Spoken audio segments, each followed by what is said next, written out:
करतो. आणखीन जास्त वेळ न घेता आपले जे आजचे वक्ते आहेत त्यांची मी थोडक्यात आपल्याला माहिती घेऊन देतो आणि मग त्यांच्याकडे माहिती सुरू करतो. आपले जे आजचे वक्ते आहेत कर्नल निलेश पाथरकर, त्यांचं एक शॉर्ट इंट्रोडक्शन त्यांनी पाठवलं होतं. Got commissioned in August 1993 from Officers Training Academy, Chennai in Maratha Light Infantry. Opted for Commandos or Parachute Regiment or Special Forces. Completed tough probation of 3 months and joined Para SF unit. Got injured during operational parachute jump with a major injury and hence went back to the Maratha Light Infantry Regiment. त्याच्यानंतर त्यांनी 22 Maratha served in 22 Maratha in Uri, Jammu and Kashmir, wherein he along with his team carried out many anti-insurgency operations and direct strikes on enemy bunkers along with parching enemy strikes. Thereafter he was posted to 17 Rashtriya Rifles in Jammu and Kashmir. During the anti-militancy operation on 20th September 2008, Colonel Nilesh sustained 4 gunshot wounds on both his legs along with multiple grenade splinters. In spite of that, he managed to kill 5 militants, which broke down the militancy in that area. After his recovery, he was posted as an instructor in a prestigious parachute training school. He was also part of a joint training between Indian and Russian special forces. Later, he also served the intelligence branch of Indian Army's largest division in Rajouri and Jammu and Kashmir. He also commanded a special task force unit in Uttarakhand. His last 2 postings were in the NCC, where he trained the Maharashtra contingent and ensured that Maharashtra NCC secured the first position all over India and received the prestigious trophy and the Prime Minister's banner 2 times in a row. Finally, after putting in 32 years of honorable service to our nation, he hung his boots on 31st August 2024. His son, Major Abhimanyu Pathakar, the second generation officer of the family, is proudly serving his father's unit. आज आपल्याला लावलेले आहेत. आणखीन मी जास्त वेळ न घेता त्यांच्या हाती सुपूर्द करतो आणि त्यांना विनंती करतो की त्यांनी हा जो आपला आजचा विषय आहे दहशतवाद आणि आंतरराष्ट्रीय नियंत्रण रेखा रक्षण त्यांचे अनुभव कथन आम्हाला करावं आणि त्या विषयावरती अवगत करावं. निलेश पाठक. नमस्कार, गुड इव्हनिंग अँड जय हिंद. इंडियन आर्म्ड फोर्सेस ही ऑर्गनायझेशन कशी आहे हे मी पूर्ण टॉक द्यायच्या अगोदर तुम्हाला थोडंसं सांगतो. त्याच्यावर पाकिस्तान विरुद्ध 1947-48, 65, 71, 1999 ज्याला सगळेजण कारगिल म्हणतात, आणि operation Sindur which is still not over. ह्याच्यात सगळ्यात आपण पाकिस्तानला सॉलिड हरवलेला आहे. कमिंग टू चायना, चायना बरोबर आपले वॉर्स किंवा कॉन्फ्लिक्ट्स म्हणाला तर साधारण 3 झाले. एक सगळ्यांनाच माहिती आहे, 1962. 1962 was not a military defeat. 1962 war was a political defeat. आपल्या पोस्टवरती 200, 300 जवान, आणि हे सगळे पोस्ट जवळजवळ हाय अल्टिट्यूड एरियामध्ये होते. भयंकर थंडी, नो विंटर क्लोथिंग, राशन जवळजवळ संपलेलं, बंदुकीतल्या गोळ्या जवळजवळ संपलेल्या. सो आयदर बंदुकीतल्या गोळ्या कम्प्लिटली संपल्या किंवा आपल्या माणसाचा जीव गेला, तोपर्यंत आपण लढत राहिलो. 200, 300 लोक, 3,000, 10,000 चायनीजशी लढले. So this was not a military. पण it was a defeat for India as a nation. आणि त्याची आपण भरपाई केली 1967 मध्ये. आय डोंट नो किती जणांना तुम्हाला माहिती आहे की 1967 मध्ये there was a war fought between China and India in the area of Sikkim.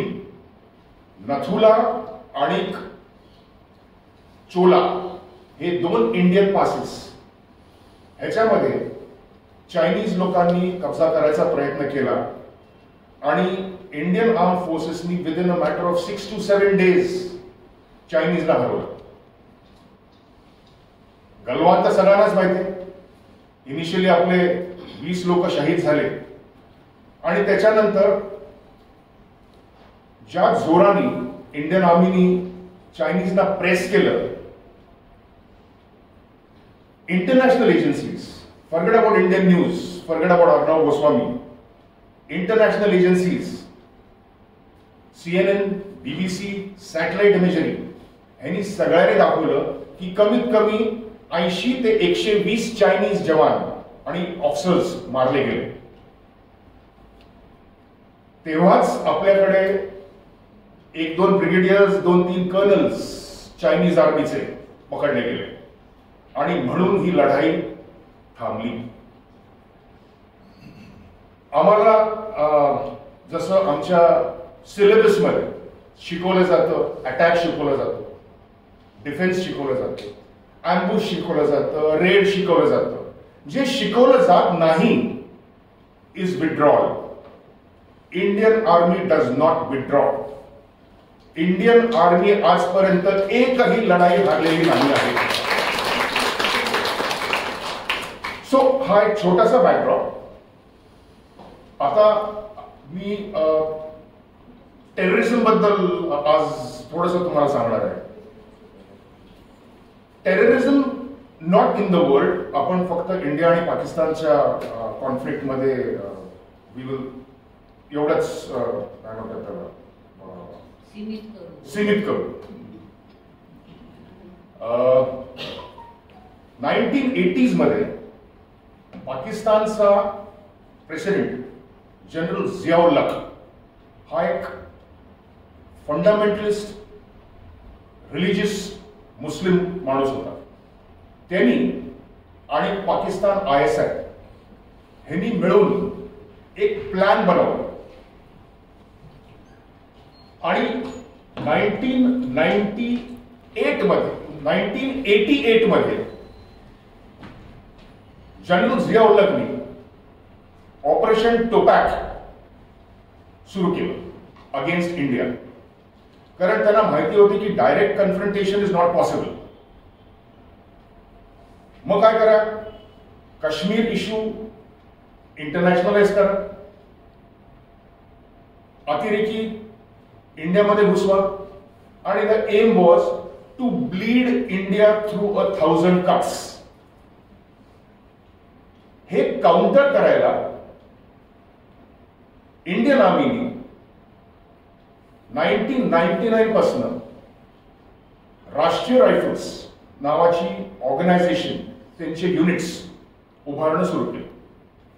हा एक टेररिझमचा मेन बॅकड्रॉप. मी कमिशन झालो 93 मध्ये आणि आता मी माझे जे एक्सपिरियन्सेस आहेत इंडियन आर्मीमध्ये ते थोडेफार तुम्हाला सांगणार आहे. 1993 मध्ये मी कमिशन झालो 21 मराठा लाईट इन्फंट्रीमध्ये आणि माझी युनिट कन्वर्ट झाली पॅराशूट स्पेशल फोर्सेसमध्ये. त्याचं ट्रेनिंग स्पेशल फोर्सेस म्हणजे कमांडोज, पॅराशूट म्हणजे पॅराशूट मध्ये जम्प करणारे कमांडोज. ह्याचं जे प्रोव्हिजन असते, प्रोव्हिजन का म्हणतात की this is a voluntary organisation. तुम्ही नॉन व्हॉलंटरी पण करू शकता. ज्याला व्हॉलंटियर करायचं असतं he has to undergo a training cycle of 90 days. त्या ट्रेनिंग सायकलमध्ये अनेक गोष्टी असतात. जनरली सकाळी 4:30च्या आसपास उठणं, 1-1.5 तासची फिजिकल ऍक्टिव्हिटी करणं, त्याच्यानंतर फायरिंग प्रॅक्टिस करणं, त्याच्यानंतर ऑब्स्टिकल कोर्स करणं, त्याच्यानंतर लेक्चर्स वगैरे वगैरे वगैरे.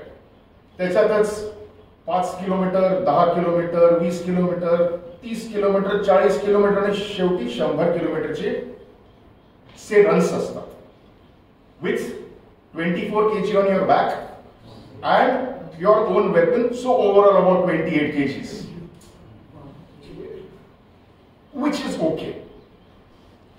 प्रॉब्लेम येतो की या सगळ्या ह्याच्यात आमचं जेव्हा कन्व्हर्जन झालं तेव्हा आमचा जो इन्स्ट्रक्टर होता तो तेव्हा 10 पॅरा SF स्पेशल फोर्सेसचा एक ऑफिसर आम्हाला ट्रेनिंग देत होता. त्याचं नाव brigadier Sandhu, retired.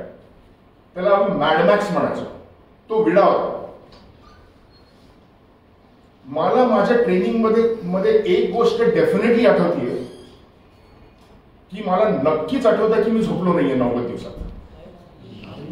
Physically possible नाहीये, पण मला नाही आठवत मी झोपलेलो. त्या ट्रेनिंग मध्ये तुम्हाला पहिल्या दिवशी काढू शकतात बाहेर, मध्ये काढू शकतात बाहेर, किंवा you can be thrown out on the 90th day after you complete your entire ragda. त्या ट्रेनिंग मध्ये शेवटचा जो पोर्शन असतो, जो 89th डेला असतो, that is 100 kilometres run.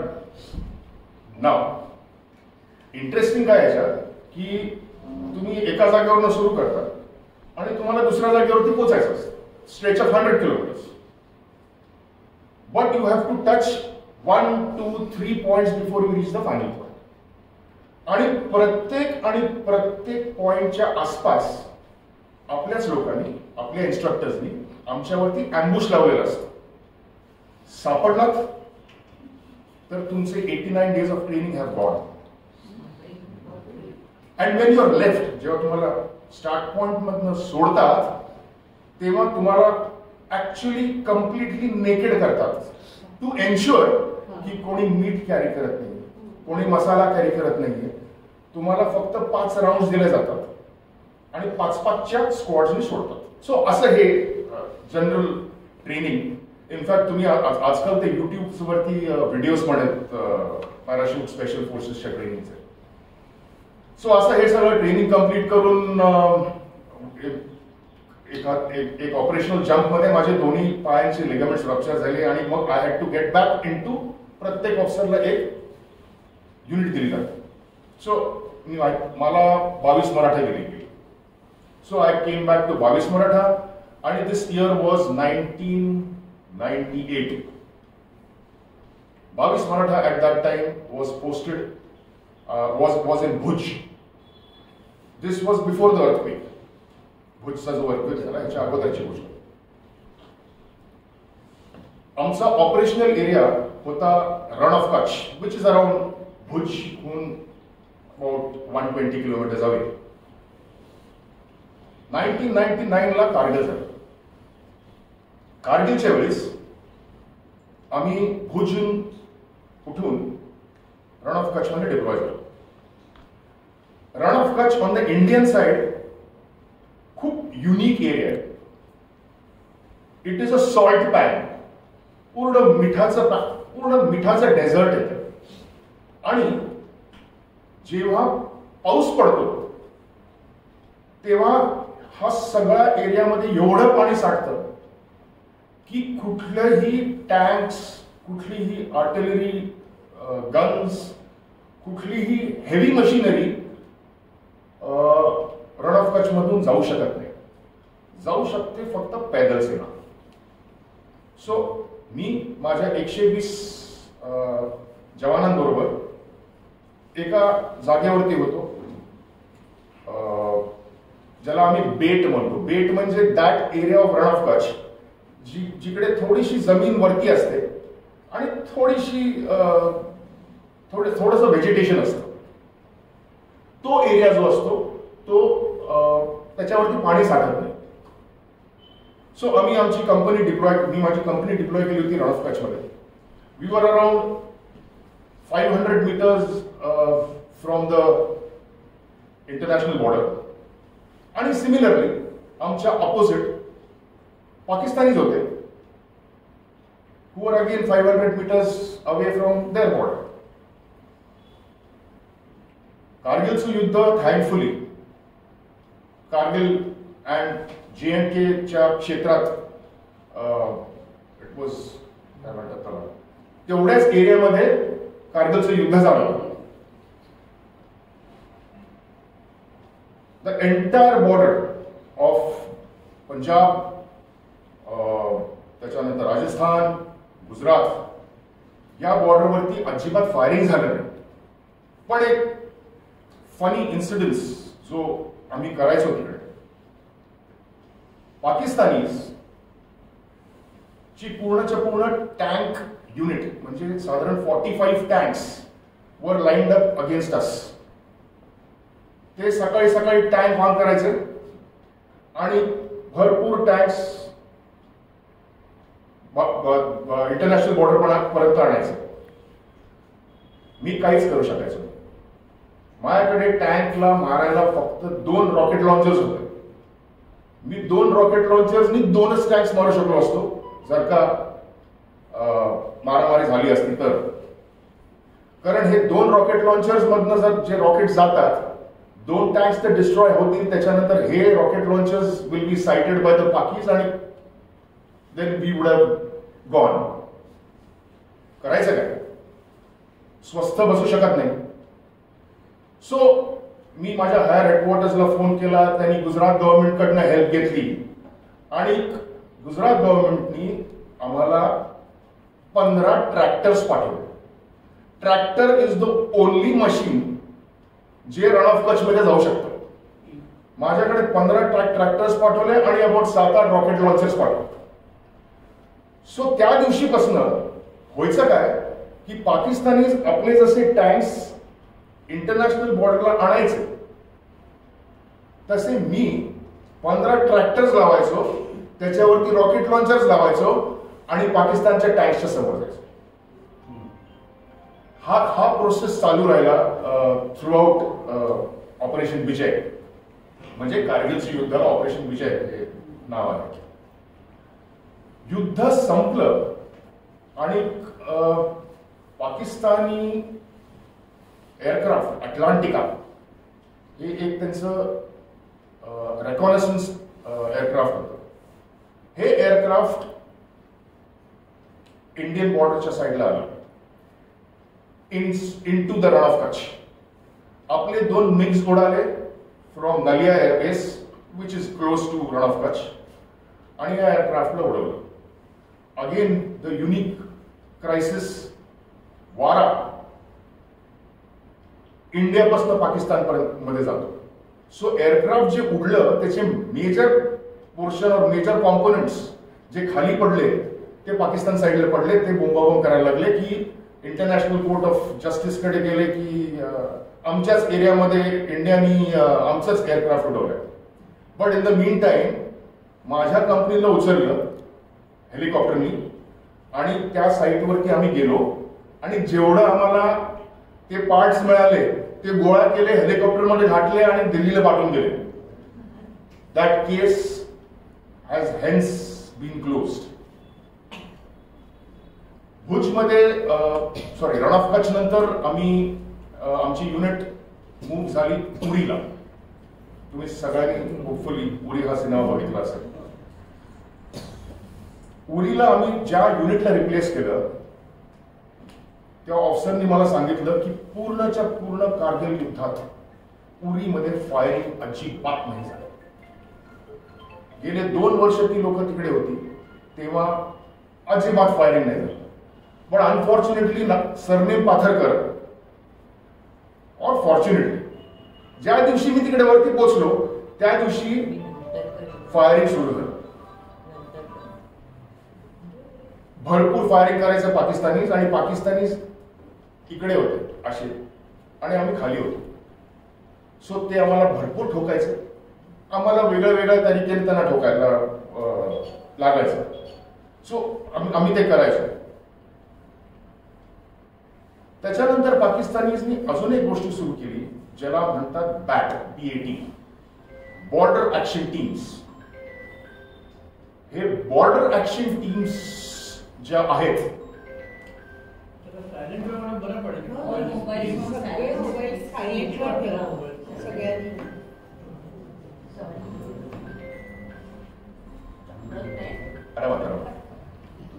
So नाही, so okay, border action teams. So border action teams were त्या टीम्स असायच्या ज्याच्यामध्ये पाकिस्तानी आर्मीचे कमांडोज आणि मिलिटंट्स दोघं मिळून इंडियन आर्मीच्या पोस्टवरती अटॅक करायचं, फिजिकली अटॅक करायचं, लांबून नाही. सो असे जेव्हा अटॅक सुरू झाले तेव्हा आपण डिसाइड केलं की आपण पण करूया असं. सो आम्ही अनेक त्यांचे बंकर जोडवले. आम्ही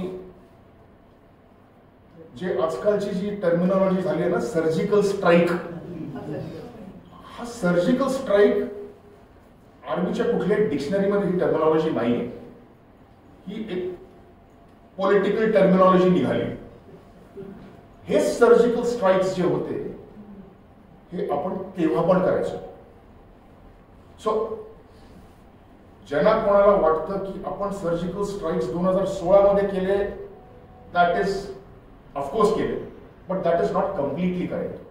सर्जिकल स्ट्राईक्स खूप अगोदरपासून करायचो, फक्त करायचो, चुपचाप परत यायचो. फॉर्च्युनेटली जे actual surgical strike, Uri the surgical strike जो मूवी आहे त्याच्यामध्ये जे सर्जिकल स्ट्राईक्स केले ते आपण केले आणि आपण जगाला सांगितलं की हो आम्ही केले आहेत, which I feel was excellent. Again I am not getting into politics, पण हा this was my personal view. So उरीचं टेन्युअर संपल्यानंतर मला पाठवलं राष्ट्रीय रायफल्स मध्ये ना. इकडे इफ यू रिमेंबर अर्लियर मी तुम्हाला सांगितलं होतं की Rashtriya rifles was specifically raised as a anti terrorism और अँटी मिलिटन्सी फोर्स. सो मला तिकडे पाठवलं आणि it was the 1st of May 2000. मी संध्याकाळी जम्मूहून पूंछ ही एक जागा आहे, डिस्ट्रिक्ट आहे, तिकडे पोचलो. आणि पूंछहून अजून पुढे सुरणकोट म्हणून अजून एक जागा आहे जिकडे, ज्याला आम्ही त्या काळी मिनी पाकिस्तान म्हणायचो. ऍक्च्युअली मिनी पाकिस्तान म्हणायचो कारण खूप मिलिटन्सी होती तेव्हा. तिकडे पोचलो 1 मेला, 1 मे 2000.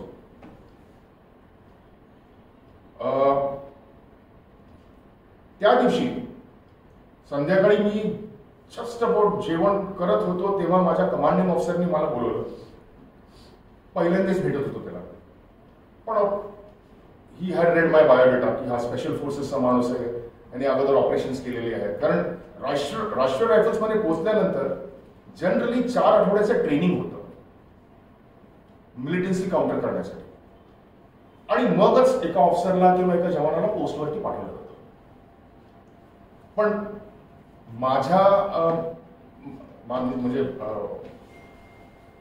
माझ्याबरोबर घटना काहीतरी वेगळी घडली. 1 मेला रात्री माझ्या कमांडिंग ऑफिसरने मला बोलवलं. मी त्याच्या खोलीत गेलो तर सगळीकडे रेडिओ सेट्स चालले होते. 2-3 सिग्नलवाले लोक रेडिओ सेट्सवर बोलत होते. कमांडिंग ऑफिसर स्वतः रेडिओ सेटवर होता. तो मला म्हणाला की आपली एक तुकडी एका पर्टिक्युलर एरियामध्ये आहे आणि त्याच्यावरती खूप मिलिटंट्सनी अटॅक केलाय. So you have to rush. मी युनिटमध्ये कम्प्लिटली नवीन होतो. मी जवानांना ओळखायचो नाही. जवान मला ओळखत नव्हते. सो ते म्हणाले की आपले बेस्ट जे क्विक रिॲक्शन टीम म्हणतात, कमांडिंग ऑफिसरची quick reaction team, which is suppose to be one of the best in the unit, सगळ्यात चांगली फायटर्स, त्यांना घेऊन जा.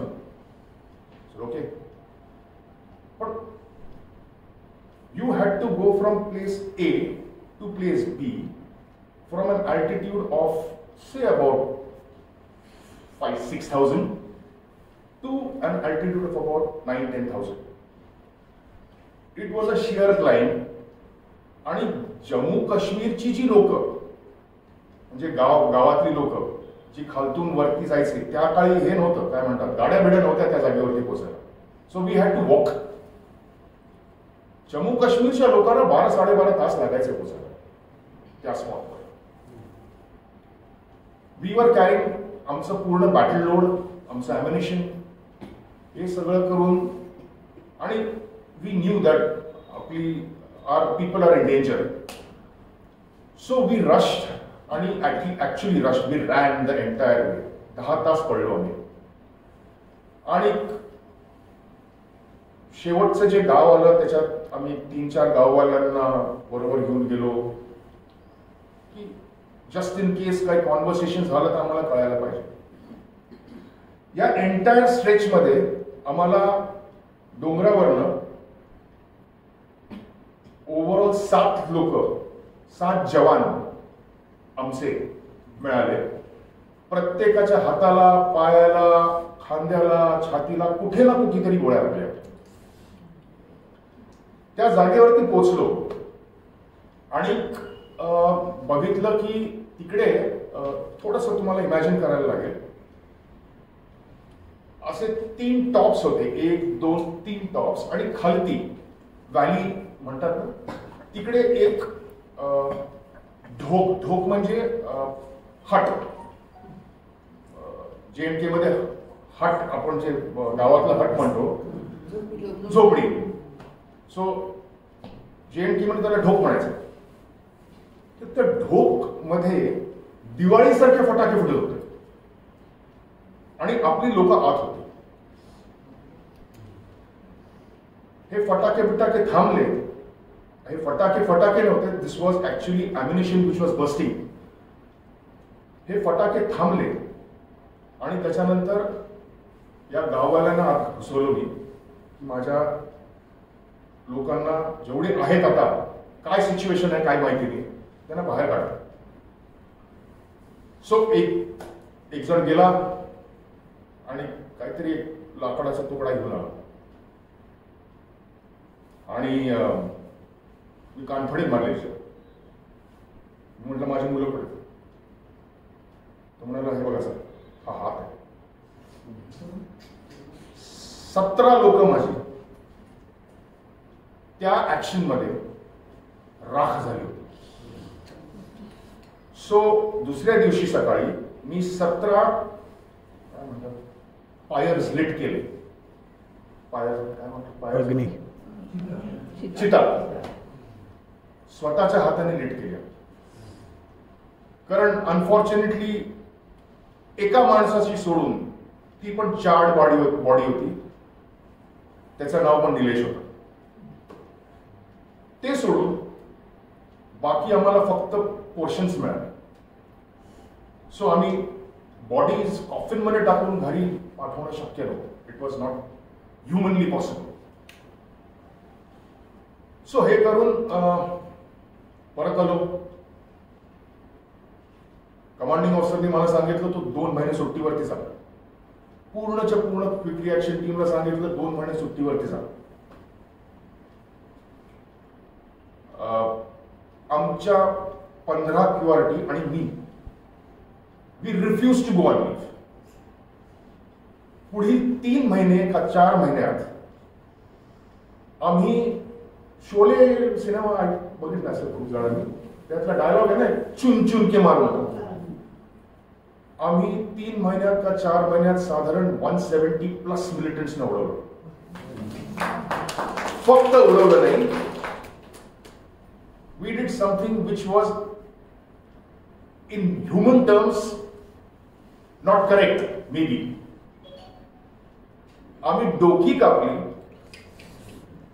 चीड खूप होती तेव्हा, आणि ज्या गावात मिळाले त्या गावात लावली. दहशत फैलवली. त्याच्यानंतर आमच्या हायर अप्सना पण कळलं की हा एंटायर एरिया जो आहे, हा एंटायर एरिया मिलिटंट्सचा गड होता. आणि मग 2003 साली एक मोठं ऑपरेशन लॉन्च झालं, ज्याचं नाव होतं ऑपरेशन सर्पविनाश, ज्याच्यामध्ये या सगळ्या मिलिटंट्सना एलिमिनेट केले गेले. 2003 नंतर मिलिटन्सी कमी झाली. 2003 सालापर्यंत खूप मिलिटन्सी होती आहे द एंटायर JNK मध्ये. द रिझन बिंग की JNK मध्ये फेन्सच नव्हतं. It was an open border. आता जो लाईन ऑफ कंट्रोल आहे, आता आफ्टर 2003 लाईन ऑफ कंट्रोलच्या आपल्या साईडला आपण फेन्सिंग केलंय. पूर्वी 15-20 चे ग्रुप्स इन्फिल्ट्रेट करायचे आत इंडियामध्ये. आता 2-3 करतात. आणि हे 15-20 चे ग्रुप्स जे इन्फिल्ट्रेट करायचे, दोन गोष्टी. एक तर पूर्ण LC वरती आपले इंडियन आर्मी बसलेली आहे, BSF बॉर्डर सिक्युरिटी फोर्स बसलेली आहे. त्याच्या मागच्या साईडला राष्ट्रीय रायफल्स आहे. सो जर का कोणी 2 पोस्टच्या मधनं इन्फिल्ट्रेट केलं तर मागे जे राष्ट्रीय रायफल्स आहेत ते अँबुश लावून त्यांना पकडतात किंवा मारतात, व्हॉटएव्हर. हे 15-20 चे ग्रुप्स जे होते, यू विल बी सरप्राइज्ड की या ग्रुपमध्ये 13-14 वर्षांच्या मुलापासनं ते 30-35 वर्षाच्या माणसापर्यंत हत्यार घेऊन लोक यायची. सो मला अनेक जण विचारतात की तुला 13-14 वर्षाच्या मुलाला कसं नाही वाटलं मारायला. So the question is very simple. जर का तुम्ही नाही तर ते. नाउ अशाच एका इन्सिडेंट्स मध्ये I think there was a group of about 10 ची इन्फॉर्मेशन आम्हाला मिळाली होती. आम्ही रात्री अँबुश लावून बसलो होतो. आम्ही 5 जण होतो, ऍक्च्युली 5-7 जण होतो. आणि 10चा ग्रुप आला. आम्ही त्यांना जवळून दिलं जनरली, सो दॅट असंच करतो की जनरली जवळून द्यायचो. त्या काळी नाईट विजन डिव्हाइसेस नव्हते. होते तर कदाचित 1-2 असतील. सो त्यांना जवळून दिलं आम्ही. आणि जवळून देऊन जवळ आले, रेंज मध्ये आले, फायर केलं. रात्र होती. मला माझ्या लोकांच्या कॅज्युअलिटीज नको होत्या, म्हणून मी सकाळी 5:30 वाजेपर्यंत थांबलो. सकाळी 5:30 वाजता सर्च सुरू केलं तर आम्हाला 10 डेड बॉडीज मिळाल्या. आणि आम्हाला एक ब्लड ट्रेल मिळाला. म्हणजे कुठल्या तरी किंवा हे जे 2 मिलिटंट जे उरले होते त्याच्यामध्ये कोणाला तरी लागलं होतं किंवा दोघांनी लागलं होतं. सो आमच्याकडे स्निफर डॉग्स होते. तर स्निफर डॉग्स घेऊन आम्ही निघालो. आणि एक मिलिटंट पडला होता, त्याला पायाला काहीतरी गोळी लागली होती. आणि ते आम्ही म्हणतो ना की सगळेजणच म्हणतात ना की देव सगळ्यांना माफ करतो, पण रिस्पॉन्सिबिलिटी आमची होती त्यांना देवापर्यंत पोहोचवायला. सो आम्ही त्या मिलिटंटला मारून टाकलं. ह्याच्यानंतर वी वर सर्चिंग फॉर 1 मोर मिलिटंट. आणि सडनली, आणि दिस वॉज अबाउट सकाळचे 10 वाजले असते, आणि सडनली फायरिंग, माझ्या लोकांनी फायरिंग सुरू केलं. मला ऍब्सोल्युटली कळत नव्हतं की माझी लोक कोणावरती फायरिंग करतात. एकाच जागेवरती करत होती सगळी जण, माझी सगळी मुलं एकाच जागेवरती फायरिंग करत होती, पण मला कळत नव्हतं की कोणावरती करतायत. त्याच्या मागे एक छोटासा किस्सा म्हणजे मी पार्शली कलर ब्लाइंड आहे.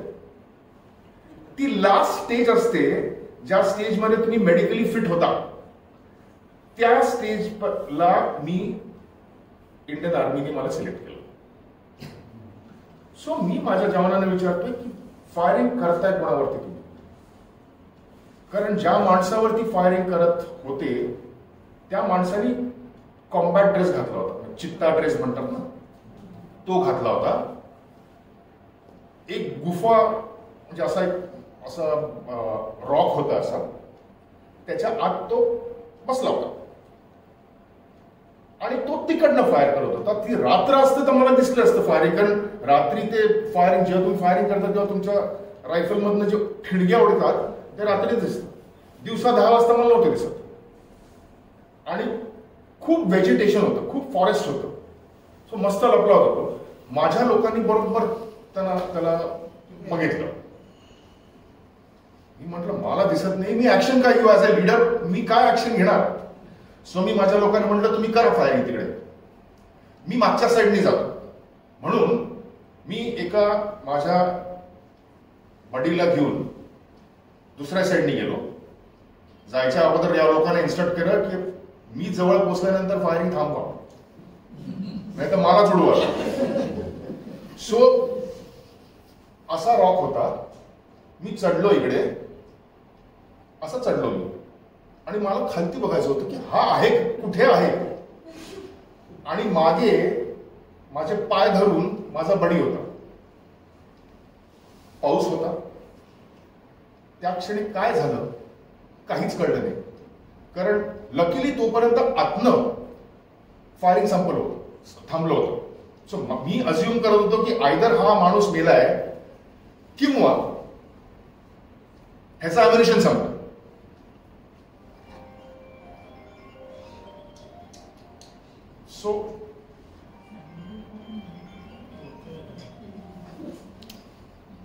सो ह्याने माझे पाय पकडले होते आणि मी हळू बघायचा प्रयत्न करत होतो कुठे माणूस हा, कुठे माणूस. कारण ती गुफा बरीच आत होती, म्हणजे खोल होती. आउट ऑफ द ब्लू मला ही गोष्ट कळली की माझं हत्यार कुठेतरी पडलं आणि मी आत पडलो गुफेत. म्हणजे बहुतेक माझ्या माणसाचं मी एवढं ट्राय केलं असेल की माझ्या माणसाने मला सोडून दिलं असेल, either which is not possible. कदाचित स्लिप झालो, हात पाय त्याच्या हातातनं स्लिप झालं, मी खाली पडलो. आणि I was face to face with a 6'4" huge solid. मी असा नव्हतो तेव्हा. मी एकदम फारच पिळपिळीत होतो, पण खूप फास्ट होतो. आणि आय ऑल्सो सॉ की त्या माणसाने त्याचं हत्यार टाकून दिलं. त्याचं अम्युनिशन संपलं होतं. I was lucky. आणि it became a hand to hand fight. आणि त्याला मी त्याची काय म्हणतात कचांडी पकडतो ना, तसं पकडून मी त्याला मारून टाकलं. ही केप्ट बँगिंग मी against the cave. So by the time I finished him off and came outside, माझी पूर्ण पाठ लाल झाली होती. It was all. But that is the good part की 10 लोकांचं इंटेलिजन्स होतं आणि 10 लोक गेली. माझं अजून एक इम्पॉर्टंट इन्सिडन्स म्हणजे 22 सप्टेंबर. आता आई बसली आहे. आई हा घरी गेल्यानंतर भाषण संपल्यानंतर आई म्हणे तू हे नाही सांगितलेस, तू ते नाही सांगितलेस, बिकॉज तिला हा इन्सिडेंट जास्ती आठवतो माझ्यावर.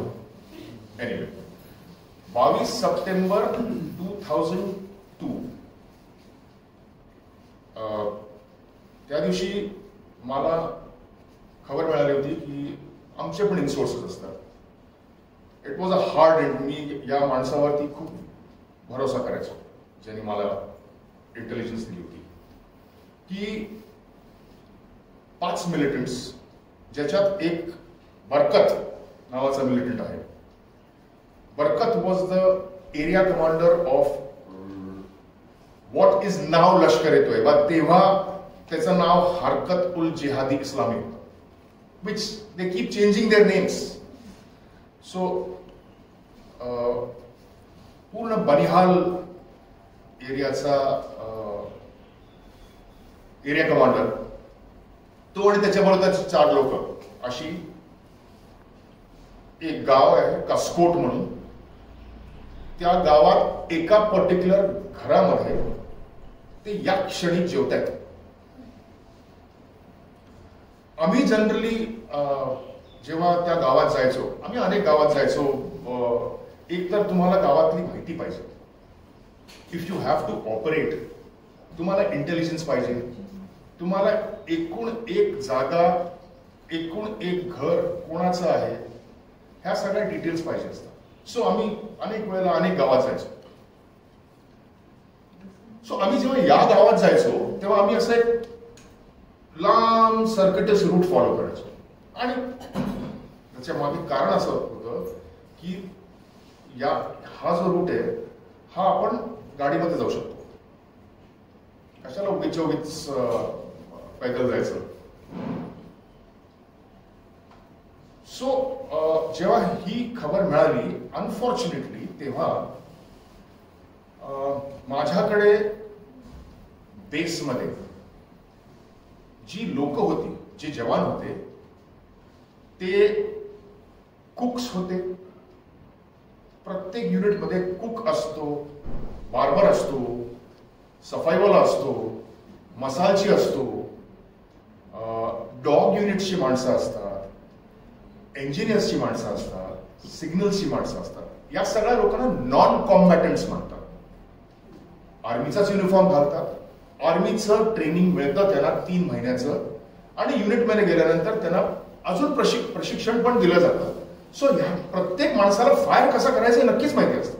पण जो एक प्रॉपर इन्फंट्रीचा माणूस असतो, जो कॉम्बॅटंट असतो, जो हार्डन सोल्जर असतो, तशी ही माणसं नसतात. अनफॉर्च्युनेटली माझ्याकडे फक्त हीच लोक होती त्यावेळेला, कारण माझी जी मेन लोक होती ती वेगळीकडे डिप्लॉइड होती.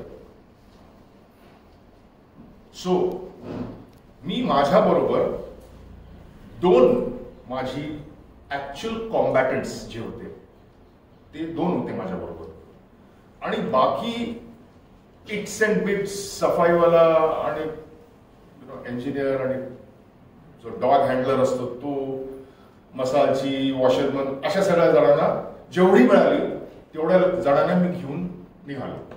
आणि मी डिसाईड केलं की बिटवीन माझा बेस आणि कासकोड गाव there was a river flowing. So I said की let us not take a circuitous route, कारण सर्किटस रूट जेव्हा तुम्ही घेत होता तेव्हा अशा अगोदर पण इंटेलिजन्स यायचे, पण समहाऊ कधी आम्ही त्याच्यामध्ये we were never successful.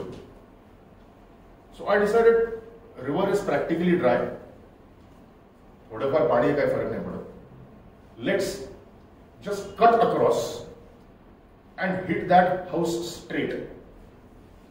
So we cut across आणि स्ट्रेट त्या घरापर्यंत पोहोचलो. माझा जो एक कॉम्बॅटंट होता त्याला मी सांगितलं की तू मशीन गन घेऊन आम्हाला कव्हरिंग सपोर्ट फायर दे, म्हणजे जस्ट इन केस तिकडनं जर का फायरिंग आलं तर एक मशीन गन मला आहे who can, machine gun is a heavy weapon, so ते पूर्णच्या पूर्ण घर कव्हर करू शकतो.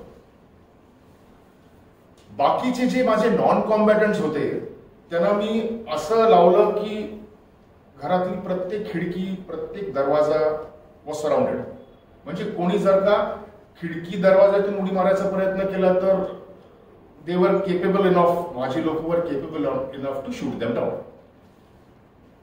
आणि माझा बरोबर जो दुसरा कॉम्बॅटंट होता माने, तो आणि मी आम्ही घराचा सर्च सुरू केला. जेव्हा तुम्ही घराचा सर्च करता तेव्हा तुम्ही डायरेक्टली घुसत नाही आत कुठल्याही रूम मध्ये, पहिल्यांदा कोणीतरी तुम्हाला कव्हर फायर देतं आणि मग तुम्ही आत घुसता. घर थोडस आता अगेन तुम्हाला इमॅजिन करायला लागेल. 2 ग्राउंड फ्लोअरला 2 रूम्स होत्या, त्याच्यानंतर एक शिडी, एक कॉरिडोर छोटासा, आणि वरती 2 रूम्स होत्या. सो 2 रूम्स खाली, 2 रूम्स वरती फर्स्ट फ्लोअरला. ग्राउंड फ्लोअरची पहिली रूम चेक केली, नो प्रॉब्लेम्स. ग्राउंड फ्लोअरची सेकंड रूम चेक केली, नो प्रॉब्लेम्स. दोघही जण शिडीतनं वरती गेलो. तिसरी रूम मी चेक केली. मी चेक करायच्या अगोदर मानेनी मला कव्हरिंग फायर दिलं होतं. माने आणि मी आम्ही साधारण 2.5 वर्ष एकत्र ऑपरेशन्स केलेले होते. सो तुम्ही इंग्लिश सिनेमात किंवा हिंदी सिनेमात जे असं काहीतरी करतात ना, इशारे बिशारे, ते काही करायची गरज नव्हती माने आणि माझ्यामध्ये. आम्ही खूप एक दुसऱ्यांना ओळखायचो. आंखों ही आंखों में इशारा, it was something like that. The fourth room was supposed to be checked by Mane. Before that, मला त्याला कव्हरिंग फायर द्यायचं होतं.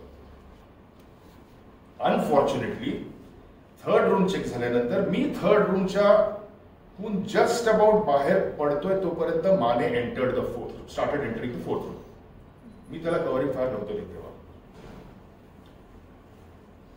आणि there was one head, it all happened so suddenly की जोपर्यंत मी मानेच्या मागे पोचलो तोपर्यंत there was one head shot जो मानेला लागला.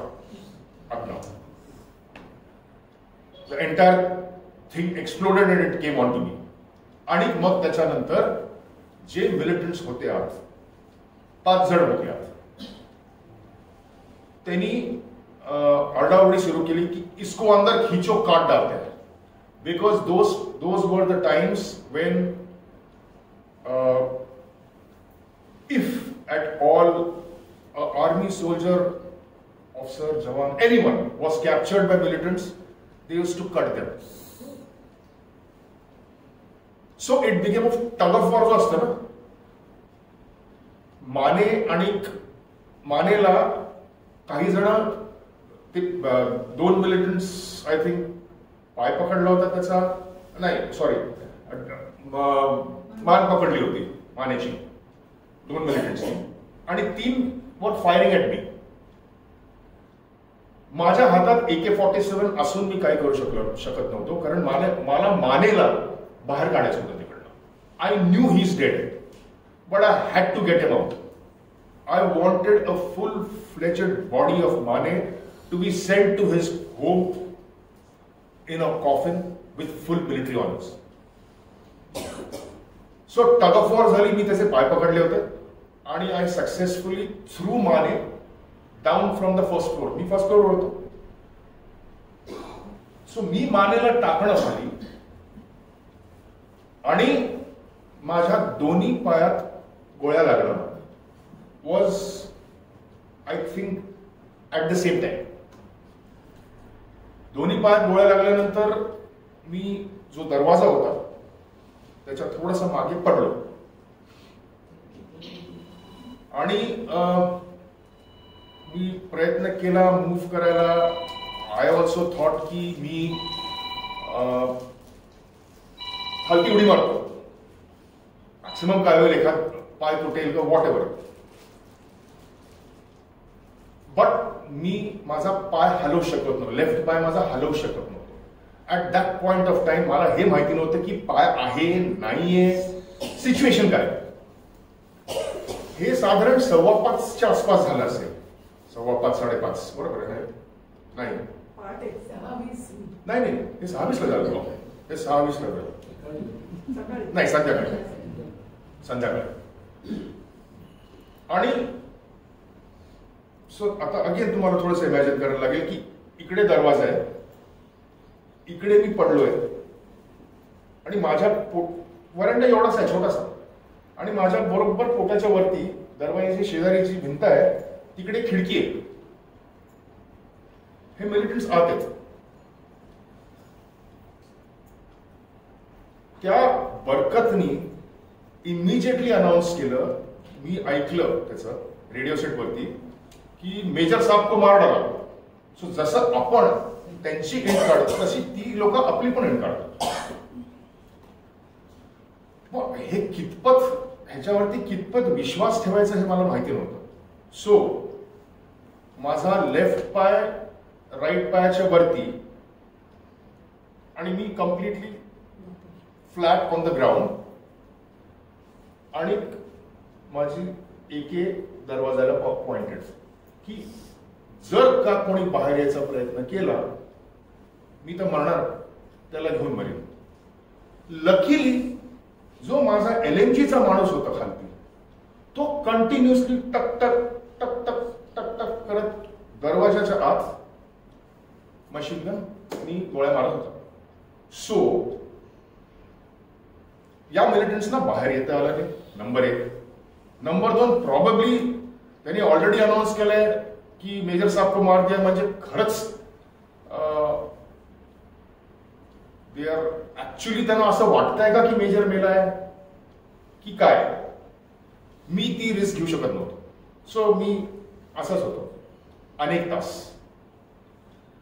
जर का त्यांना मला मग थोड्या वेळाने माझ्या पण डोक्यात विचारायला लागला की जर का त्यांना मला मारायचंच असलं तर मी एक पडलोय, इकडे खिडकी आहे, खिडकीतनं AK-47 काढून खिडकी फोडली त्यांनी, ग्लासेस माझ्यावरती आले, खिडकीतनं AK-47 काढून ही लोक माझ्या लोकांवरती, तोपर्यंत हळूहळू आमची जास्ती लोक यायला लागली होती, रिएन्फोर्समेंट याला म्हणतात.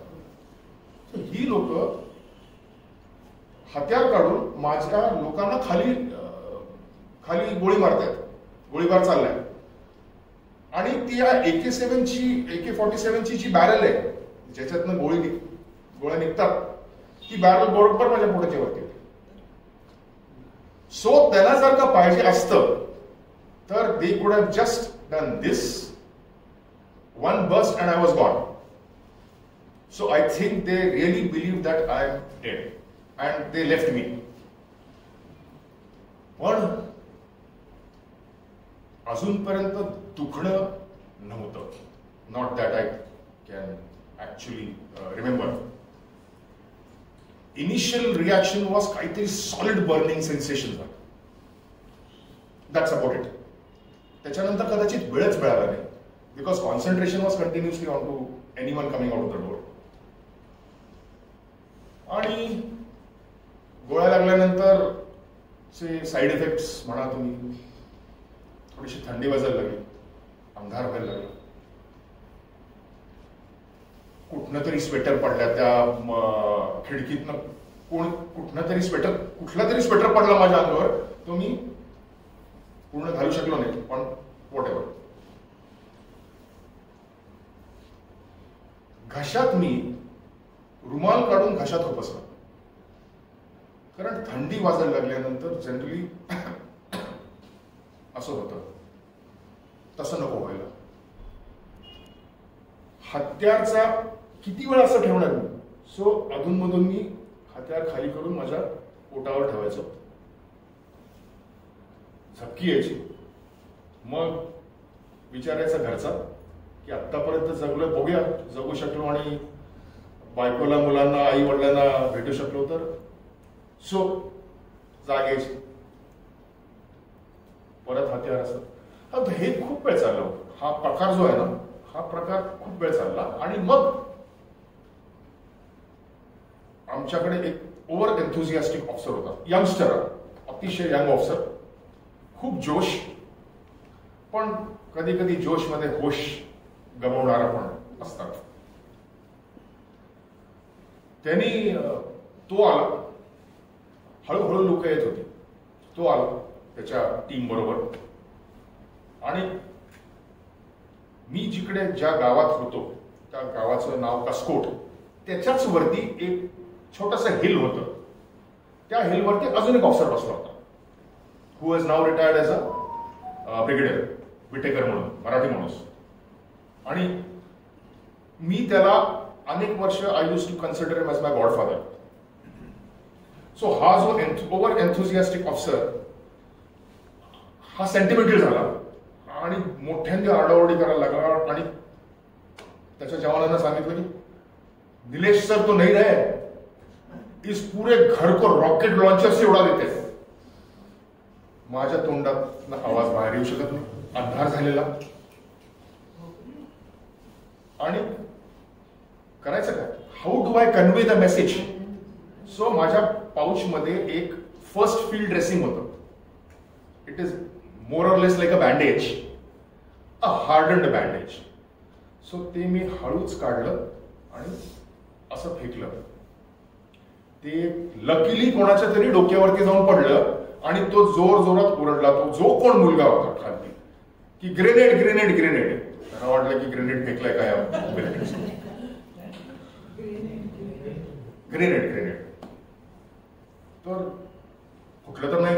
मग इकडे तिकडे बघितल्यानंतर त्यांना ते फर्स्ट फील्ड ड्रेसिंग दिसलं. मग हा जो ऑफिसर होता त्याला, जो ब्रिगेडियर विटेकर वरती बसला होता, त्याने सांगितलं, तेव्हा मेजर विटेकर, त्याने सांगितलं, तू रॉकेट लॉन्चर इस घर पे नहीं उड़ाएगा. अगर मर भी गया हो ना तो मेरे को नीलेश की पूरी बॉडी चाहिए. So I survived till that time. त्याच्यानंतर आता किती वाजले असतील? 10:30. 10:30च्या आसपास माझा कमांडिंग ऑफिसर, हे झालं किती वाजता? 6:20ला. 10:30च्या आसपास माझा कमांडिंग ऑफिसर आला आणि ही क्लाइंब ऑन टू अ हट, जे बरोबर माझ्या समोर होतं. मी असा पडलो होतो, बरोबर माझ्या समोर एक हट होतं. त्या हटच्या छतावरती तो कमांडिंग ऑफिसर आला आणि त्याच्याबरोबर एक मुलगा होता, जवान होता, चंदू म्हणून. त्या चंदूने मी अनेक ऑपरेशन एकत्र केलेले. सो म्हणजे Chandu knew me in and out. Commanding ऑफिसरकडे नाईट विजन डिव्हाइस होतं, night vision goggles. Again as I said की त्या काळी युनिटमध्ये 1 किंवा 2च नाईट विजन गॉगल्स असायचे. So Chandu was watching night vision goggles मध्ये आणि मी अधूनमधून थोडीफार हरकत करत होतो. आवाज करत नव्हतो पण थोडीफार हरकत करत होतो. थोडेसे आर्म्स रिलॅक्स करायला किंवा एकाच पोझिशन मध्ये किती वेळ थोडस असं थोडस असं. आणि बहुतेक चंदूनी मला बघितलं. आणि मराठीत हा कमांडिंग ऑफिसर पण मराठी होता. Although his name was brigadier कुरूप, रिटायर्ड, पण कुरूप ऑफ मुंबई. सो चंदूनी मला मराठीत विचारलं की साहेब जिवंत आहात का? त्यांनी अगोदर जेव्हा कमांडिंग ऑफिसरला सांगितलं माझी हालचाल चालली आहे, तर commanding officer refuse to believe. So Chandu kept on seeing. त्यांनी परत हरकत बघितली आणि त्यांनी मला विचारलं की साहेब जिवंत आहात का? जिवंत असलं तर हात वरती करा. हात वरती केला. सो एक तर कन्फर्म झालं होतं की मी जिवंत आहे. देन समवन सेड की let's go get him, reinforcement पाठवा आणि ह्याला घेऊन या. मी असं केलं, नको, बिकॉज द मिलिटरीज वर स्टील इनसाइड. दे वर steel firing at my boys. परत अजून कोणीतरी यायचं, परत अजून कोणीतरी कॅज्युअल, एक फेटल झालेला होता, एक नॉन फेटल झालेला होता, अजून कोणाला तरी कशाला कॅज्युअलिटीज करायचं. असं करत करत टाइम गेला आणि मग I heard the militants breaking the छत. जम्मू काश्मीरमध्ये ना सगळे घरं अशी एकामेकाला लागून असतात. सो प्रॉबेबली आय थॉट की ही लोक इकडनं निघून दुसऱ्या घरी शिफ्ट व्हायचा प्रयत्न करतात. ऑब्व्हियसली तोपर्यंत पूर्ण गावालाच वेढा घातला होता, त्यामुळे ते निघाले जरी असते तरी कुठे गेले नसते. आणि त्यांचा I was hearing everything which is going on inside. I was hearing everything which is going on outside. So I could hear radio messages being sent. याच लोकांनी रेडिओ मेसेजेस पाठवले आपल्या सुपिरियर्स और आपल्या कलिग्सना की आमचं ॲम्युनिशन संपलं, सो आम्हाला हेल्प करा. हे ऐकल्यानंतर मग मी लोकांना वरती बोलवलं आणि ॲट द सेम टाइम मी पाठीपर्यंत उठू शकत होतो. सो पाठीपर्यंत उठलो आणि माझ्याकडे 4 ग्रेनेड्स होते इकडे. या सगळ्या दिवसात एक गोष्ट सांगायचं विसरलो की आपली लोक out of their enthusiasm over a period of 3-4 hours सगळ्यांना त्या दरवाजाच्या इकडे ग्रेनेड टाकायचे होते की ग्रेनेड आत जाऊन फुटले की ही लोक मेली ना. पण फायनली ते नॉन कॉम्बॅटंट्स होते. त्यांचा एम पूर्वीच्या इंडियन क्रिकेट टीम सारखा होता. आत्ताचा रवींद्र जडेजा सारखा एम नव्हता त्यांचा. त्यामुळे ते ग्रेनेड जे तिकडे टाकायचे त्या दरवाज्यावरती ते माझ्यावरती यायचे. कधी डोक्यावरती यायचे, कधी पोटावरती यायचे. ग्रेनेडला एक 7 सेकंडचा फ्यूज असतो. सो लगेच पडल्या पडल्यानं फुटत, जसं पिक्चरमध्ये दाखवतात. आणि आग बीग काही लागत नाही जसं पिक्चरमध्ये दाखवतात. ग्रेनेडचे स्प्लिंटर्स असतात. ते स्प्लिंटर्स असे होतात 2 meters हाय आणि 8 metersची रेडियस, किलिंग रेडियस असते. मी फ्लॅट होतो त्यामुळे अनेक स्प्लिंटर्स माझ्या तळपायातनं गेले.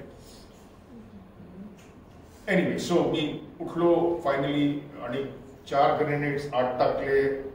अल्लाह अल्लाह वगैरे आवाज आले त्यांचे. त्याचबरोबर माझी लोक पण आत आली, फायरिंग केलं. And that was the end of them. तोपर्यंत मला दुखत नव्हतं.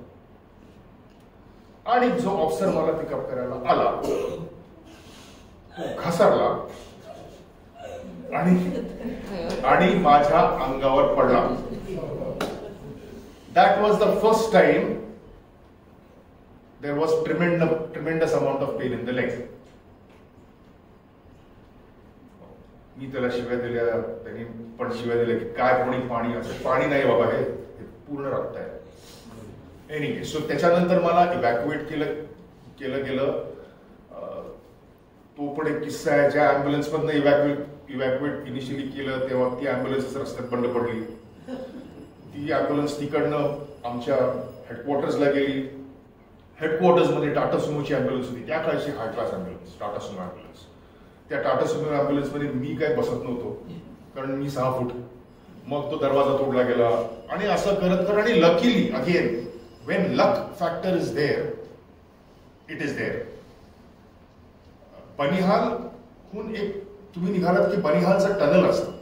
ते टनल क्रॉस केल्यानंतर तुम्ही श्रीनगर साईडच्या एरियामध्ये पोहोचता. तो जो एरिया होता तो रात्री कम्प्लिटली, रात्री रस्त्यावरती उगीच्या उगीच फौज नसते. फौज is on the road during the day time. रस्ता उघडायचा असतो की आयडी सापडत नाही आहेत ना, कॉन्वॉय जाणार ना, मिलिटरी कॉन्वॉय जाणार, सिव्हिलियन ट्रॅफिक जाणार. हे मिलिटंट्स आयडीज वगैरे लावतो. आयडीज म्हणजे छोटे छोटे बॉम्ब लावून ठेवायचे. आय वॉज लकी की त्या एरियाचा जो मेन ऑपरेशनल बॉस होता तो माझ्या कॉलेजचा सिनियर. सो त्याला जेव्हा कळलं त्यांनी within even before we would have moved out Banihal मधनं त्यांनी पूर्ण स्ट्रेच टिल श्रीनगर त्यांनी रस्त्यात आर्मी लावून ठेवली.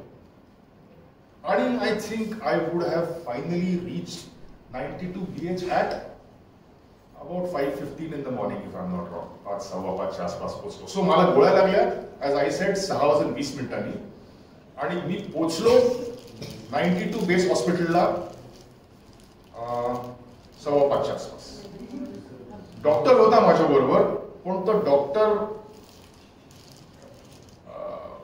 स्वतःच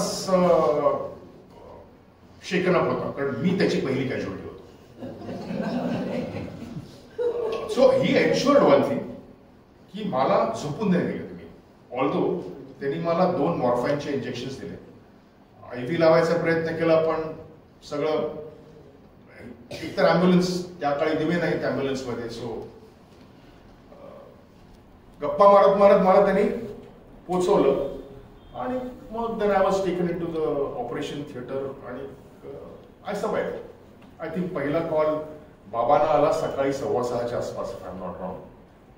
मेजर विटेकर, नाव ब्रिगेडियर विटेकर, त्यांनी कॉल केला होता की निलेशला थोडंसं लागलंय असं काहीतरी. बरं असं काहीतरी ना, निलेशला लागलाय. सो फर्स्ट रिॲक्शन बाबांची वॉज लागलाय झेंडके, गोळ्या लागल्या. हो, पण मग he is okay. actually that time Whittaker also did not know that I am okay or not. Anyway, so मग तिकडनं बाहेर पडलो, ऑपरेशन झालं पायाचं. बाबा आणि Shilpa wanted to come to Srinagar, where I said की please don't come, कारण श्रीनगरमध्ये इलेक्शन्स होते तेव्हा. ही लोक आली असते तर ह्यांच्याबरोबर अजून एक 15 लोकांचा कॉन्वॉय ह्यांना प्रोटेक्ट करायला. सो 15 लोक जी युनिटमध्ये दुसरं काहीतरी चांगलं काम करतील, ती लोक या दोघांना घेऊन श्रीनगरला आणतील आणि त्यांची सुरक्षा बघतील. सो महिन्याभराने I think I came down to Udhampur हॉस्पिटलमध्ये आलो. Srinagar base hospital 92 BH hospital is tremendously famous in the Indian army. एवढी जरी पल्स सापडली ना डॉक्टरला तरी तुम्हाला ते जिवंत करेल. म्हणतात ना की यमदूताला पण हरवेल असे डॉक्टर्स 92 BH मध्ये आहेत. तिकडनं मला शिफ्ट केलं उधमपूरमध्ये माझी काय म्हणतात ऑर्थोपेडिक ऑपरेशन झालं, घरी आलो. त्याच्यानंतर ऑफकोर्स मला इमिजिएटली फील्ड एरियामध्ये पाठवलं नाही, पण त्याच्यानंतर माझी पोस्टिंग झाली आग्र्याला. आग्र्याला मी जवळजवळ 3.5 वर्ष होतो. Possibly one of my best peace tenures was in Agra, कारण एवढ्या लांब ड्युरेशन मध्ये मी कधी शिल्पा आणि मुलांबरोबर राहिलोच नव्हतो. आणि मग आई बाबा असे सगळे येत गेले. So you know it was overall खूपच satisfying tenure in terms of family life. आणि नवीन जे पॅराट्रुपर्स होते त्यांना ट्रेन करायला मिळालं, त्यामुळे professionally this was a good tenure. आणि तेव्हाच रशियन स्पेशल फोर्सेस जवळजवळ 1000+ लोक आग्र्यामध्ये आली होती आणि आमच्याबरोबर त्यांनी जॉईंट एक्सरसाइज केला. आणि त्या जॉईंट एक्सरसाइज मध्ये I was convinced that know army is better than the Indian army. त्याच्यानंतर माझी मेजर पोस्टिंग झाली होती इन रजौरीमध्ये. मी इंटेलिजन्स ब्रांच मध्ये होतो. सो मी पूर्वी मला कोणीतरी एंड द्यायचं, तसं मी आता लोकांना एंड द्यायला लागलो आणि इतर लोक मिलिटरीजना मारायला लागले. त्याच्यानंतर माझी इम्पॉर्टंट पोस्टिंग होती उत्तराखंडमध्ये एका स्पेशल टास्क फोर्स युनिटमध्ये. Special task force unit deals with strategic assets. What is the meaning of strategic assets? आपण ऑप सिंधूरमध्ये पाकिस्तानला ठोकलं. त्यांचा कुठला खान ना तो? नूर खान. आपण त्यांच्या नूर खान एअरबेस वरती अटॅक केला होता. तुम्ही अनेक जणांनी बातम्या ऐकल्या असतील की तिकडे खूप भूकंप झाले. 7 दिवसात 31 भूकंप झाले आणि basically they were the nuclear assets of Pakistan. इंडियामध्ये पण न्यूक्लिअर ऍसेट्स आहेत, वेगळ्या जागेमध्ये. सो मी अशा जागेवरती होतो जिकडे या गोष्टी होत्या आणि I was working along with the DRDO हे टेक्निकल हिस्सा बघायचे. खाली जाऊन एव्हरीथिंग वॉज अंडरग्राउंड. सो खाली जाऊन ते we were not suppose to enter. आम्ही कधीच खाली गेलो नाही, आम्ही कधीच काय बघितलं नाही. But we were suppose to protect the entire area. Situation अशी होती की एखादा ग्रेनेड किंवा एखादी गोळी तिकडे फायर झाली असती तर it would have become an international news. त्याच्यानंतर अनेक छोट्या मोठ्या पोस्टिंग झाल्या. मी महूमध्ये इन्स्ट्रक्टर म्हणून होतो आणि मग फायनली माझ्या शेवटची 2 वर्ष मी महाराष्ट्र एनसीसी ला जॉईन केलं.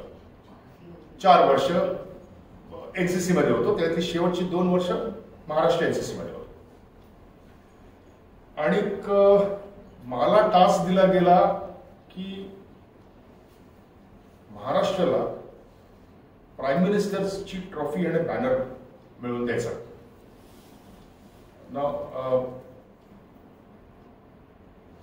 एनसीसी हे 17 डिरेक्टरेट्स मध्ये विभागलं आहे. It is not 17 states, there are 17 directorates. So for example, Tamil Nadu, Puducherry, Andaman Nicobar is one directorate. Punjab, Chandigarh is one directorate. So Maharashtra is one directorate. आणि ह्यांच्यामध्ये मुलांमध्ये खूप competitions होतात during Republic day. एक पूर्ण महिना जातो त्याच्यात. आणि मग स्वतः प्राईम मिनिस्टर विनिंग डिरेक्टरेटला बॅनर देतो आणि ट्रॉफी देतो. I was slightly tensed then, कारण मी माझ्या मुलांकडेच कधी बघितलं नाही हो. तेवढी वेळच नाही आली. माझ्या मुलांचं शिक्षण काय किंवा संस्कार काय व्हॉट एव्हर यू मे से, हे सगळे माझ्या आईबाबांनी आणि शिल्पाने दिलेले. मी सुट्टीवरती यायचो, चला मॅकडोनल्ड्सला, चला कॅफे कॉफी डेला वगैरे वगैरे असं. बाबा आले की timepass. So I was slightly tensed की, आणि ही सगळी मुलं मुली जी होते ते 8th स्टँडर्ड पासून 3rd year पर्यंतच्या मुलं मुली. ह्यांना ट्रेनिंग द्यायचं, ह्यांना दिल्लीला घेऊन जायचं. It was tough. I think it was even tougher than I think an operation.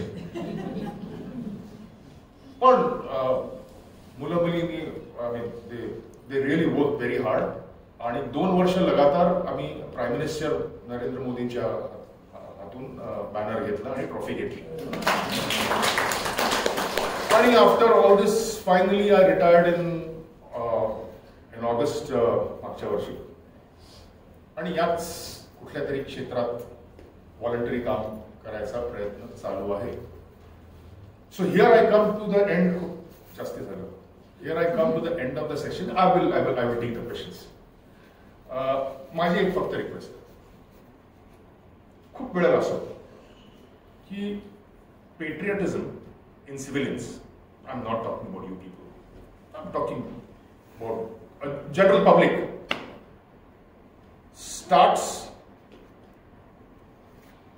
on 15th August or 26th January in the morning and ends in the night. Virat Kohli retire का झाला, रोहित शर्माचा फॉर्म नाहीये, ह्याच्यावरती panel discussions. Sushant Singh Rajput, huge panel discussions with a small ticker खाली की भारतीय सेना का एक जवान शहीद हो गया. एक छोटासा एग्जाम्पल देतो तुम्हाला. It is because of you civilians. आम्ही कोणासाठी करतो? आम्ही तुमच्यासाठी करतो. All we want is a little bit of respect. एक छोटासा एक्झाम्पल. 10 दिवसापूर्वी मी अंडी आणायला गेलो होतो. तिकडे मला एक माणूस होता तिकडे. तो कंटिन्युअसली माझ्याकडे बघत होता. कोणी कंटिन्युअसली बघितलं की थोडस का बघतोय असं हे ना विचित्र टेंटिकल्स. त्याला असं गेलं, काय रे बाबा? तो म्हणाला की सर तुम्ही गोल्ड जिम मध्ये येता का? मी म्हटलं हो. गोल्ड जिम मध्ये येता का? मी म्हटलं हो येतो. हो मी तुम्हाला बघितलं, तुम्ही आर्मी मध्ये होता का? मी म्हटलं हो. त्या माणसाने, आणि तिकडे जवळजवळ 15 लोक होती उभी आसपास. तिकडे मला त्यांनी सॅल्यूट केलं. थोडस एम्बॅरेसमेंट झाली, पण ऍट द सेम टाइम छाती जास्ती फुटली. This is what we want from our nation. With that, I come to the end of today's talk. If there are any questions, I can take them on. Please. आपल्याला विचारायचं की जेव्हा 2 गोळ्या लागल्या पायाला, 4, 2 इकडे 2 इकडे, तेव्हा अशीच स्थिती आम्ही नॉर्मली म्हणजे बेशुद्ध पडतो. तुमच्या आर्मी लोकांकडे कशी ताकद येते की तुम्ही your self conscious? It's a very It's a very I'm not able to understand. It's a very difficult question to answer. I'll tell you why. Pasana, please. Because there are people who have died after getting shot in their legs. There are people who have died after getting shot in their hands. I don't know how to answer this question. Maybe the special forces training, maybe the willpower, and there is something called as genes. एक प्रचंड प्रमाणात strong wild व्यक्ती आमच्या घरी म्हणजे माझी आहे. कदाचित the genes helped me and the beautiful wife and 2 beautiful sons. You kept remembering them, and you said, "Don't give up. Fight it out.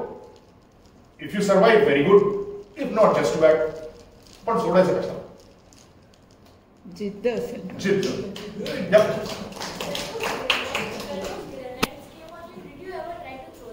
I did ना. नाही तर मी उठलो असतो ना. सो कधी इकडे पडायचे, कधी पोटावर पडायचे, कधी छातीवर पडायचे. सो मी असं करून टाकायचो असं. सो ते थोडेसं लांब जायचं आणि फुटायचं. सो त्यांचे जे स्प्लिंटर्स असतात म्हणजे जे काय म्हणतात त्याला, जरा बॉल बेरिंग्स ऍक्च्युअली छोटे छोटे बॉल बेरिंग्स आहेत. ते बॉल बेरिंग्स वेंट इनटू माय सोल. सो सोल थ्रू ते सो माझा बूट फाटला होता.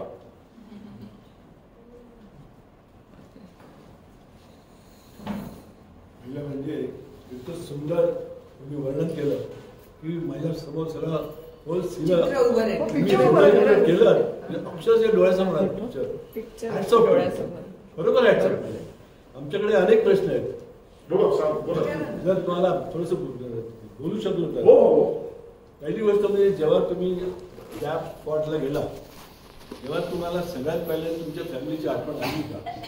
त्या स्पॉटला गेलो तेव्हा त्या स्पॉटला जेव्हा त्या सिच्युएशन तुम्ही होतात तेव्हा तुमच्या मनात काय आलं? तर तुम्ही म्हणाल जिवंत आहे की नमकेलो तुम्ही म्हणाल. पण त्या स्पॉटला म्हणजे त्या जेव्हा सर्च करत होतो तेव्हा त्यावेळेला आणि जेव्हा तुम्हाला मुली लागली त्या टायमाला सो त्या सिच्युएशन मध्ये ऍक्च्युअली तुमचं concentration is completely on your duty.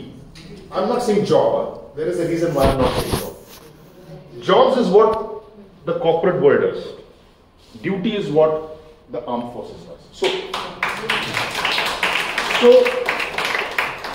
त्या वेळेला तुमचं complete लक्ष is towards clearing that house and clearing any anti-national elements if there are any in that house.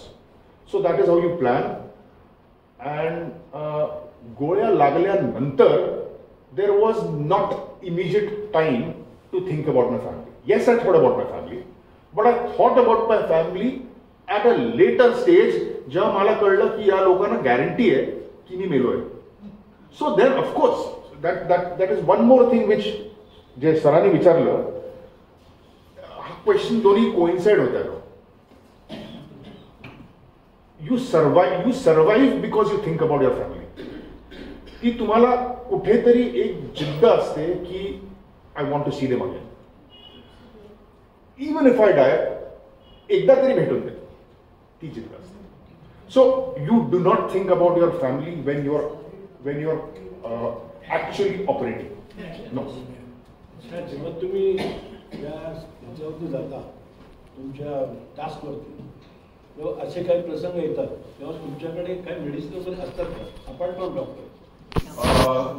C आमच्याकडे बेसिक बँडेजेस असतात. बरोबर. If you're talking about a morphine injection, no, we don't have it. Nothing, no. म्हणजे आता तुमचं bandage हो. पुन्हा cotton बांधायला at least त्या वेळेला तेवढं तरी वेळ मिळाला तर तुम्ही तेवढं करू शकता. हो, तेवढं करू शकतो. तेवढंच असतं ऍक्च्युअली. एक फर्स्ट फील्ड ड्रेसिंग म्हणून असतं. बरोबर.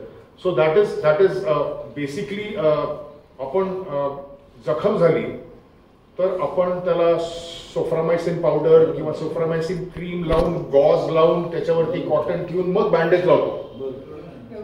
सो हे सगळं जे असतं that is all inside that bandage. It is that kind of a bandage. वेगळ्या प्रकारचं असतं. It is a surgically well tested bandage. Of course आता I have been out of operations for a long time. I have to ask this question to my son. पण कदाचित आता things would be better. तुम्ही जेव्हा 100 kilometre तुम्ही चालत असाल तुम्ही याच्या स्पेस मिळाल एवढा चालायचं तुमच्या बाहेर क्रॅम्प्स वगैरे येत नव्हते. हे म्हणजे 100 आम्ही 5 किलोमीटर आपण एकटं जात नसतो. आपल्या बरोबर अजून 4 लोक असतात. आपण त्यांना खेचतो ते आपल्याला खेचतात. अनेक वेळेला असं पण झालं की एकाला नाही चालता येते मग त्याचा पिठ्ठू आपण घ्यायचा. कधी कधी आम्हाला लोकांना उचलून घ्यायला लागतं. You have to complete it. It's a task. You have to complete it come what may. So तुम्ही as a group if you are told to do a task there is no option but to do it. Otherwise the group loses. कारगिलमध्ये -40% temperature असतं असं मी ऐकलं आणि मी स्वतः जाऊन बघितलं. -40 मध्ये सगळं काम करणं किती कठीण आहे ना. तुम्ही तेवढ्या ह्याच्यातून राहून सुद्धा पण त्याला आम्हाला ट्रेनिंग दिला जातो.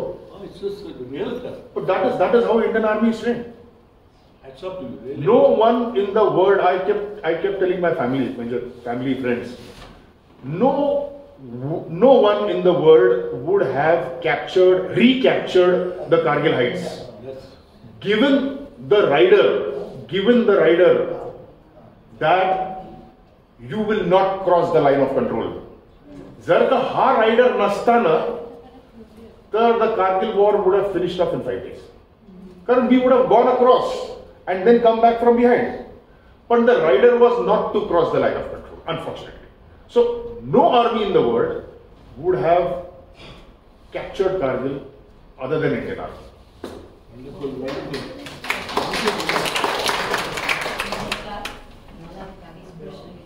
पण मला बघायचं होतं की जे देशासाठी सेवा देतात आपल्या प्राणपणाने व्यक्ती कोण आहे जी Please don't embarrass me.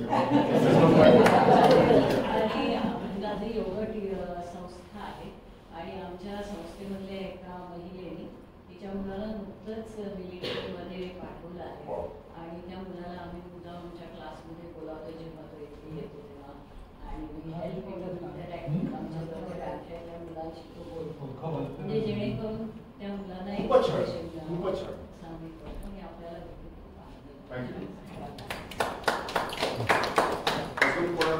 Any other questions? तुम्ही आता आफ्टर रिटायरमेंट हे सगळं मिस करता का? हो.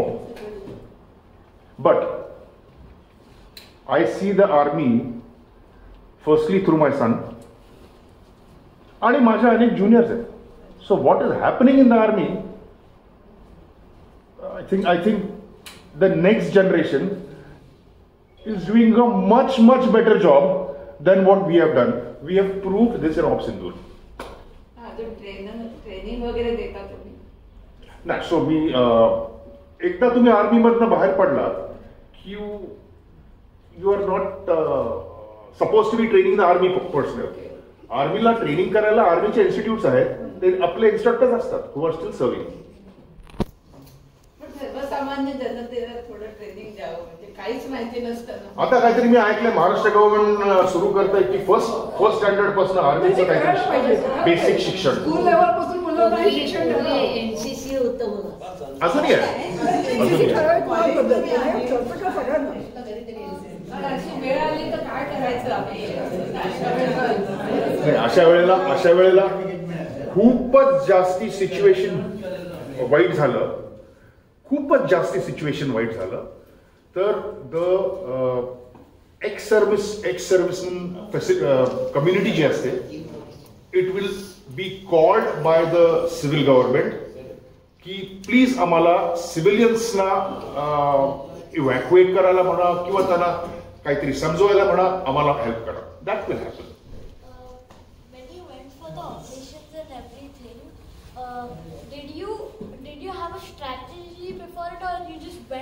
start discussing about No, you don't. You never go out on an operation without a strategy.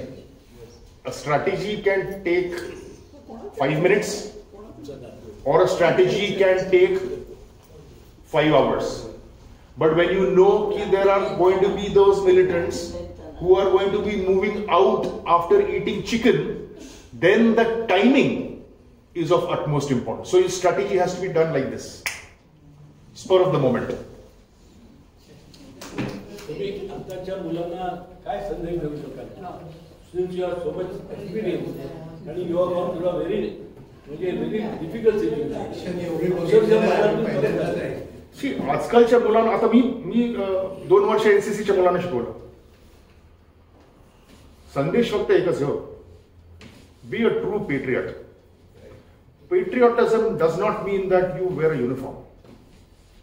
You can be an engineer, doctor, businessman, you can be anyone, you can be a sportsman, you can be anyone, but you can still be patriotic. Simple गोष्ट, red signal पाळा, उलट येऊ नका. As a instructor to my cadets, I always used to tell them one thing, ki be a good citizen of India first. आम्ही दोघे न चुकता सगळ्या सैनिकांसाठी न चुकता रात्री हो म्हणाला तुम्ही मला. So grateful. व्यक्त करतोच न चुकता. रात्री 12 जरी वाजले तरी आम्ही दोघे सैनिकांसाठी, पोलिसांसाठी आणि आपले जे लोक आपल्याला हेल्प करतात त्यांच्यासाठी आम्ही प्रार्थना करतो. ती प्रार्थना मी एकदा म्हणावी माझी इच्छा आहे. सगळ्यांनी परमिशन असेल मला तुमच्या आईचं कौतुक वाटतं आणि पत्नीचं कौतुक.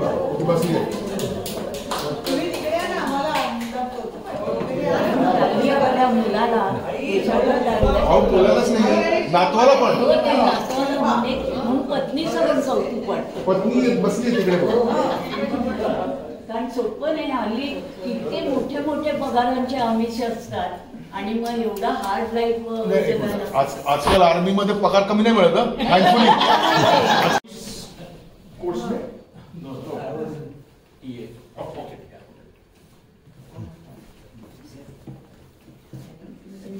Your story about Shriman Yogi and mine is same. I was commissioned in 92.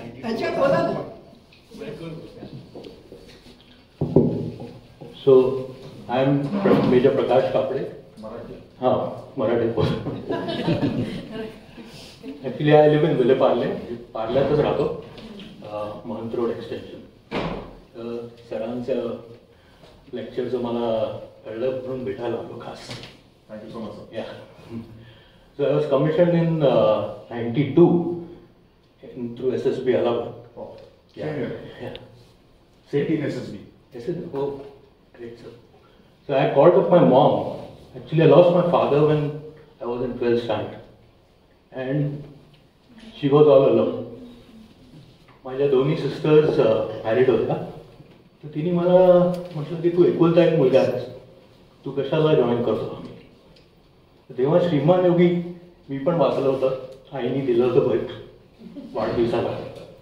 म्हटलं तू मला ते शिकवलं होतं की श्रीमान योगी मध्ये Shivaji Maharaj is my idol. I am same for you I think. आणि मी म्हणजे सगळे जे गड आहेत ते सगळे ट्रेक केलेले आहेत. आणि I was in infantry unit.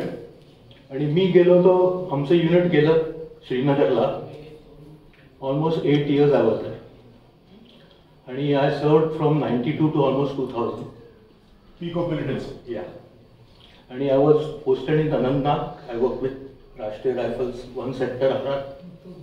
आणि माझं हे होतं task was to protect the Srinagar airfield. I was the company commander for Grenadiers Regiment.